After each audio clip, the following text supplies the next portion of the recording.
Let's get some thoughts now from our regular commentator, Willie Jackson. Willie, Ben's pointed out the untapped potential in Māori land. So what should Māori landowners be thinking about in terms of the best use of their land? Well, see, they can't...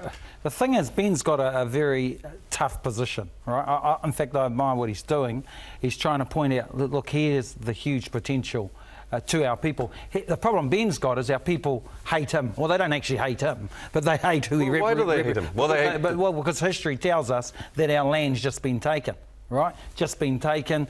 We've just been moved off the land. So you saw that queer and the people down there. They just want to sit in their whare. So poor old Ben's got to come in and say, hey, there's huge potential here. I think he's doing the right thing, but it's the process he takes going forward. How does he involve the people? How does he point out the economic benefits? How does he say to them, you can still have you can have a part here, but the potential could be great for your kids, for your mokopunas. And so he's doing what he should do, but what he's got to almost guarantee is that our people are not going to get ripped off. That's as simple as that, as they have been in the past. That is going to be very difficult, especially when there's a lot of land being taken at this very point in time, as we pointed out today, for new roads. But this is not only going to affect Māori land as we go into the future, isn't it?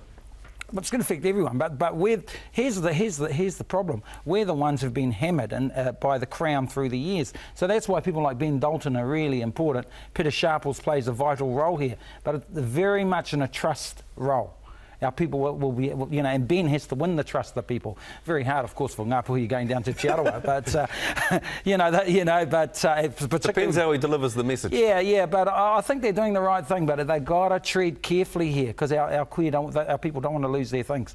Just like in terms of this Māori option. Yes, well, let's talk about the Māori electoral roll. What should Māori voters do? I hope you're on the Māori roll. I'm on the Māori roll. No, Māori should go on the Māori roll. If you're Māori, go on the Māori roll. Don't go on the general roll. Is there anyone for us to vote for? Some of our candidates aren't doing that well at the moment. Oh, they're fighting, they're arguing, are they, Scotty? Well, see, Pākehā politicians argue too.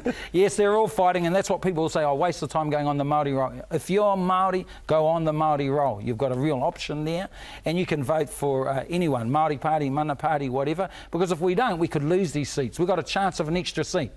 And that'd be great if we had an extra seat out in South Auckland, down in the South Island. Be fantastic. Well, you could go into the extra seat in South Auckland. Well, you could think about it down in Wairiki, you and Annette Sykes, maybe. Yes, well, that'll be interesting working with Annette. Yes. Thank you very much, Willie. Ngā mihi nui ki a koe.